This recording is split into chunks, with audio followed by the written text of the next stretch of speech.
The Brotherhood of Steel took control of Project Purity, driving Enclave forces away from Washington. Water purification stayed available to all, except the Brotherhood's enemies.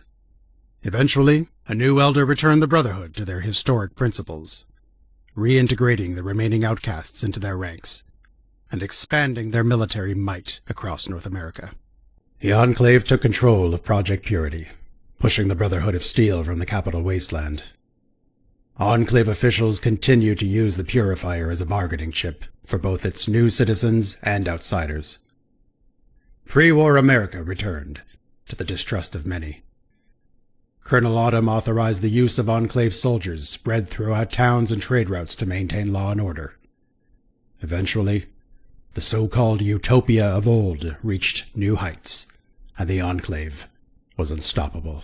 The Lone Wanderer drove both the Brotherhood of Steel and Enclave from the Jefferson Memorial, securing the capital wasteland's independence from both factions. With both at a stalemate, power vacuums remained unfilled, and chaos ruled supreme. Cooperation without government or enforced organization remained as the law of life. Vault 101 remained sealed for many years, with its inhabitants forced to inbreed to survive. The vault became extremely ill, and everyone slowly perished from their genetic mutations. Vault 101 remained isolated for years, and the new overseer implemented a strict no-inbreeding policy to protect the family structure of the residents. The lack of diversity in the gene pool led to its eventual demise. When key residents of Vault 101 were lost, chaos quickly broke out as its delicate balance of society fell apart. This eventually led to the residents' collective downfall, and they were unable to maintain order and preserve their way of life. With no home to go to, all the Vault 101 residents were forced to wander the harsh and dangerous wasteland. While many of them succumbed to the destructive viciousness of the wastes, others were able to persevere, finding new lives for themselves. With Vault 101 finally opening its doors, it became a consistent target for raider groups and scavengers. However, the Vault residents remained vigilant and maintained their defenses, befriending the nearby merchants to guarantee their continued prosperity. After years of slowly exposing themselves to the irradiated world, the Vault became a settlement open to outsiders. With the disarming of the nuclear warhead inside Megaton, the Children of Atom left hastily in search of other radioactive relics of the past. Their journey took them north, to the Glowing Seas crater in the Commonwealth and the island of Far Harbor. Many people died from the spread of Atom's touch, but Megaton grew and flourished over time, free from the fear of impending doom the bomb gave them. In the wake of the nuclear detonation at Megaton, the capital wasteland was swept by a wave of fear, unrest, and distrust. Radiation and mutated wildlife ran rampant in the remains of Megaton, leaving one less beacon of light in the darkness, one less haven amid the chaos. The Children of Atom had been consumed by the very glory they had sought, and met a gruesome end. Although the residents of Megaton were lost, there could be no doubt that the world had been spared from the dangerous ideology of the Children of Atom. Life in Megaton continued much as it always had, with trade playing an important role in gaining access to their necessities. However, there was a noticeable change in the presence of the Children of Atom. While it was very slow, they had spread their religion northward, discovering the Glowing Seas crater in the Commonwealth and the island of Far Harbor, both of which they considered to be holy ground, blessed by Atom's radioactive glory. As a result, the Children of Atom's influence in the region grew and strengthened, making many people die from the spread of Atom's touch. Rivet City elected Seagrave Holmes as civilian representative, to the excitement of many. Holmes was seen as loyal to the people, but some had good reason to suspect the words he spoke. Without a suitable replacement for Rivet City's civilian representative, the people grew restless when their voices weren't heard.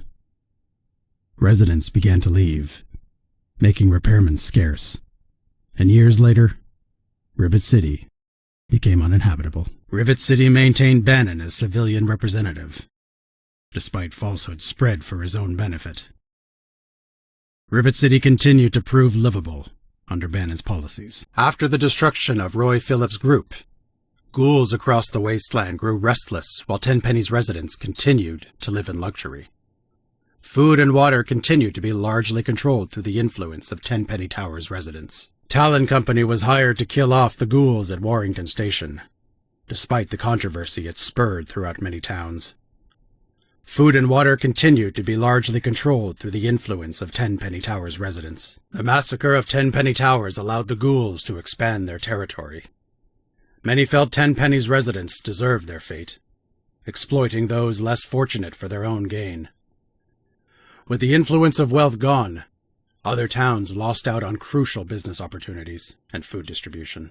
After months of conflict, the residents of Warrington Station and Tenpenny Tower reached a peace agreement, deciding that cooperation was the key to their survival.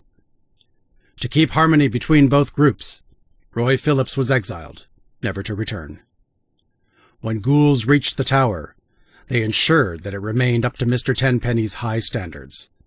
Food and water continued to be largely controlled through the influence of Tenpenny Tower's residents. The swift destruction of both Roy Phillips' group and Tenpenny Tower served as the catalyst for a rise against both the ghouls and the wealthy.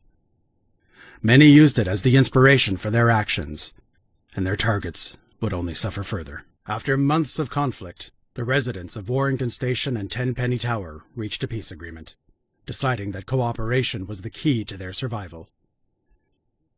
Roy Phillips betrayed the human residents, creating a safe haven for ghoul kind. With the influence of wealth gone, other towns lost out on crucial business opportunities and food distribution. Harold's gift allowed the capital wasteland to grow much-needed foliage and let nature slowly take control of the wasteland. Raiders and Talon Company were sent to kill off Oasis, but they were mostly unsuccessful. While Harold grew tired of his uneventful life, he was just a little happy that he was helping the world. When Harold's suffering ended, so did the opportunity for new and beautiful leafy greens to grace the capital wasteland. Harold was thankful for the Lone Wanderer's choice, whereas most of the tree minders were furious. Without Harold's gift, Oasis died off. Oasis, devoid of any major external threats, flourished under its self-sustaining system of agriculture and way of life. While Harold was miserable, the tree minders were safe within Oasis, their own Garden of Eden. The Lone Wanderer murdered Harold, making him suffer with even his final breath. Harold's suffering left the wasteland without the opportunity for new and beautiful leafy greens to grace the capital wasteland. The tree minders became utterly distraught by the Lone Wanderer's actions and felt no more purpose in life. Without Harold's gift, Oasis died off. Arefu grew as a community after fending off the family, raiders, and mutants. Eventually, a small museum was created for all the vampire artifacts they found, and their town profited from tourism. The family continued to stay mostly isolated, supporting each other in refuge from the wasteland. They feasted on the blood from Arefu and other small towns, becoming dangerous enough to form agreements with raider groups. Arefu and the family agreed to an alliance, where Arefu gave blood to the family for their protection. They grew to understand each other enough to begin trading. However, people feared Arefu after befriending the vampires, and they were seen as a threat that could not interact with the outside world. The Republic of Dave stood strong, with Dave running a successful nation of 9 people. While the settlement was safe, it never expanded much and stagnated in its growth. The Republic of Dave, soon changed to the Republic of Bob, became extremely safe, yet closed off. While many opposed their new leadership, they could not deny the Republic of Bob kept the communists away. Dave went on to create the new Republic of Dave, which was unsuccessful. The Republic of Dave soon changed to the Republic of Rosie, claimed more land to their name. The Republic experienced more attacks from their expansion, but Rosie remained determined in the name of progress. Dave went to create the new Republic of Dave, which was unsuccessful. The Republic of Dave fell, as all other nations before had. Without anyone to take up the mantle of leader, Dave and his followers were soon forgotten about, only remembered by faint rumors of yet another failed democracy. Big Town embraced its fear of supermutants with the Lone Wanderer's guidance, learning to operate the town with no one seeing them. It proved effective, and tales spread of the ghosts running Big Town. With no one to kidnap, the supermutants instead focused their efforts on local raider groups. With the help of the Lone Wanderer, Big Town was able to stick together and overcome its fear of supermutants. After the town learned to fend off the attackers, they experienced a brief time of prosperity before facing threats of unusually harsh weather. Big Town overcame its fear of supermutants with the Lone Wanderer's guidance, and their sentry bot became the town's protector. Big Town went on to offer robot repair services to visitors, and the mutant threat grew less vicious. Big Town overcame its fear of supermutants with the Lone Wanderer's guidance, growing into a skilled militia that fought against the mutant threat. In collaboration with the regulators, the mutant threat grew less vicious. Big Town overcame its fear of supermutants with the Lone Wanderer's guidance, turning their settlement into a trap for those who wandered too close. A system was created for trustworthy outsiders to enter safely, but many were skeptical. The mutants avoided Big Town after learning about its minefield, and instead focused efforts on local raider groups. With Big Town's residents kidnapped and killed relentlessly, a threat of supermutants tormented the town, and it was on course to become yet another footnote in the horrors caused by the supermutants. With no one to stop the mutants, their aggression only became more coordinated and bloodthirsty. Little Lamplight would have nowhere to send the adults, and many died on their journey to other pockets of civilization. Slaves continued to fight for the right to liberty, but their efforts did not earn them their freedom. Slavery was upheld as usual, with manual labor kept as the driving force behind scraps of stability. Leroy Walker destroyed the escaped slaves of the Temple of the Union, and those under indentured servitude were taught to stay in line. Slavery was upheld as usual, with labor kept as the driving force of control in the region. Hannibal Hamlin led the fight against the slavers at Lincoln Memorial, turning it into a sign of freedom for all slaves. Unwanted attention was drawn, but trade was strengthened with Underworld. The Brotherhood targeted Underworld, but the ghouls remained steadfast in their mission to provide safety for their kind. The Enclave wiped out Underworld, giving a clear message to the ghoul population. The mission to provide safety for their kind was crushed. Underworld was thrown into chaos after the attack on its town, giving a clear message to the ghoul population. The mission to provide safety for their kind was crushed. With no clear opposition, Underworld expanded its territory through the metro tunnels. The ghouls remained steadfast in their mission to provide safety for their kind. No attempts were made to organize the merchants of the wasteland, and commerce remained loosely correlated between points of interest. Investment funds were gathered, and soon a trade company was organized. Canterbury Commons went on to rival Tenpenny Tower's success in the capital wasteland. The antagonizer declared victory upon the Mechanist, and swore destruction upon Canterbury Commons. The story of the Mechanist died with the town. With both the Mechanist and antagonizer defeated, people were more open to approaching the town. The story of the comic book characters withered into obscurity, never to be heard of again. The Mechanist defeated the antagonizer, bringing peace to Canterbury Commons. Drawings of the Mechanist's heroism spread throughout the wasteland, inspiring others to embrace their own superhero identities. The Mechanist and antagonizer continued their battles, ensuring traders would become uncomfortable when visiting. The Mechanist and antagonizer ended their fighting, instead wandering the wasteland for other foes to duel. Drawings of the Mechanist's heroism spread throughout the wasteland, inspiring others to embrace their own superhero identities.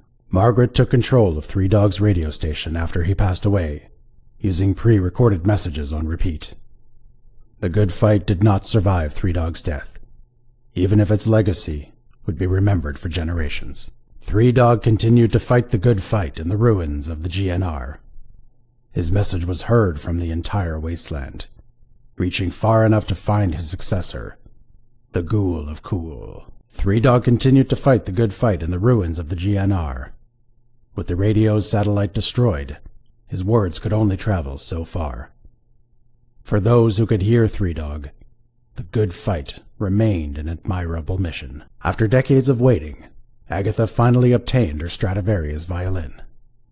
With the new tool at her disposal, she created new music for her friends to enjoy for years to come. Agatha did not obtain her Stradivarius violin, and she waits patiently for one to this day. Without practice with the new instrument, her music did not improve.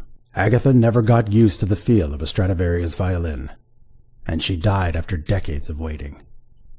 Without practice with the new instrument, she died disappointed in what she gave to the world. The wasteland continued to find survival the most intensive of challenges. Moira Brown was murdered, unable to finish her wasteland survival guide.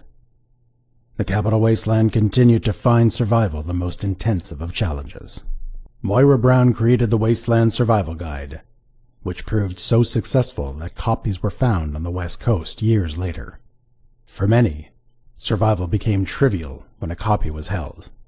Moira Brown created the Wasteland Survival Guide, which circulated within local caravans.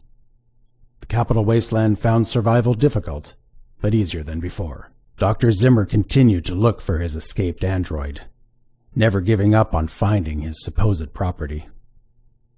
Zimmer planned on finding more lost synths after this one, believing he should not allow the Institute's creations to roam freely without order. After learning he was a synthetic man, Harkness killed Dr. Zimmer, who tried to take his life away. Harkness became paranoid about everything, even questioning if he was alive or not. He went on to join the railroad, becoming a top-class heavy soldier who saved many more synths. Dr. Zimmer was unsuccessful in returning the lost android, as he believed it died in the wasteland, despite its encoded combat abilities. Zimmer planned on finding other lost synths, believing he should not allow the Institute's creations to roam freely without order. Dr. Zimmer captured the lost android, despite its supposed will to stay free. Zimmer planned on finding other lost synths after this one, believing he should not allow the Institute's creations to roam freely without order. Dr. Zimmer was unsuccessful in returning the lost android, and died to the wasteland's horrors. The Institute replaced him with just an Io, who sent coursers to find these androids.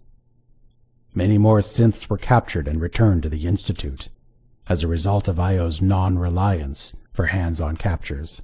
Dr. Zimmer continued to look for his escaped android, never giving up on finding his supposed property. Zimmer planned on finding more lost synths after this one, believing he should not allow the Institute's creations to roam freely without order. Commander Danvers replaced Harkness, but division between the upper and lower levels of Rivet City was only instigated. A replacement for Harkness was not found. Without proper leadership, the security force eventually turned into a gang which extorted money for protection. Butch traveled to find Raven Rock and was betrayed by the Lone Wanderer. After discovering his untouched DNA, the Enclave scientists experimented endlessly until Butch was turned into one of their most powerful weapons. Butch Deloria succumbed to the evils of the wasteland. He was unable to start a new gang. His legacy was the Tunnel Snakes. Butch Deloria was born in Vault 101, and he died in Vault 101. Even with the truth exposed, he passed, just as everyone told him. The Lone Wanderer forgave Butch for their past, and they traveled the wasteland together. Butch eventually grew bored of being a barber, and with his experience from the Lone Wanderer, he became the leader of a new crew. With Vault 101 open to the wasteland, Butch Deloria took his chance to explore the world. Butch eventually grew bored of being a barber, and joined a new crew he believed he was the leader of. Jericho remained in Megaton, taking small tasks to earn money for his growing alcohol addiction. Despite his best efforts, he never rose to fame or received significant recognition for his efforts. Eventually, his addiction took over, leaving him a shell of his former self, a forgotten survivor in the wasteland. Jericho traveled to find Raven Rock and was betrayed by the Lone Wanderer. After being taken by the Enclave, he managed to escape the facility. Now, he lives only to bring revenge to the Lone Wanderer. Later on, Jericho took on a new line of work, using his skills to protect high-profile individuals in the harsh wasteland. With his unwavering loyalty and fierce determination, he became a valuable asset to his clients, changing his reputation to a skilled and reliable bodyguard, rather than only a cold-blooded killer. Jericho's life was a string of sins in the name of survival.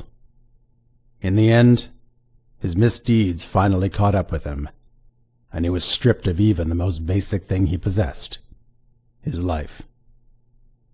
While many had long forgotten Jericho's name, a select few who recalled him celebrated his passing, believing it to be a just end to a troubled and meaningless life. Charon eventually met his match and was not able to live another day to fulfill his contract.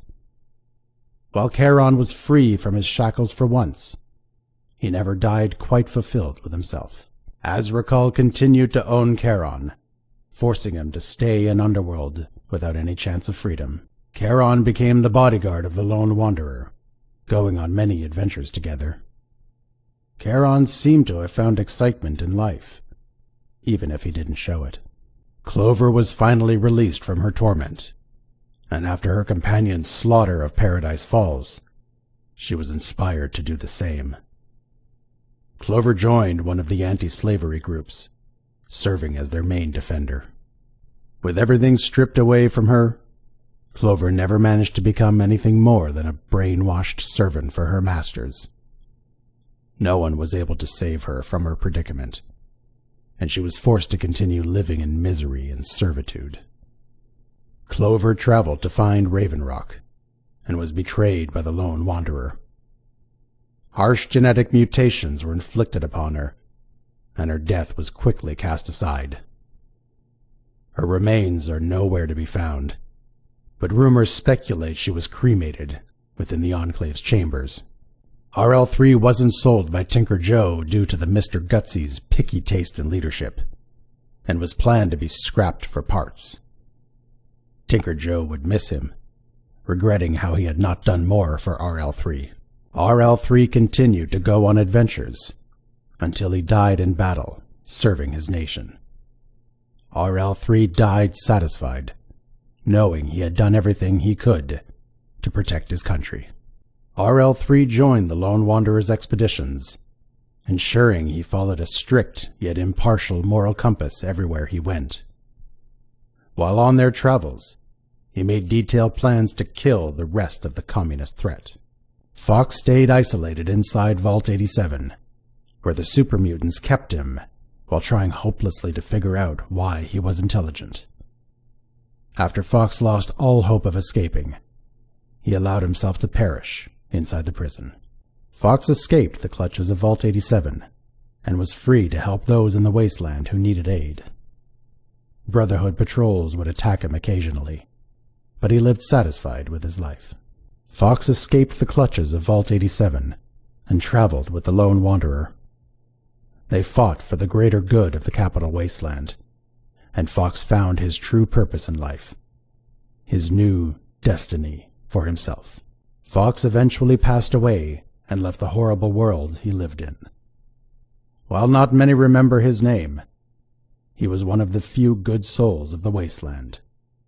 Still, part of him was grateful he wasn't suffering any longer.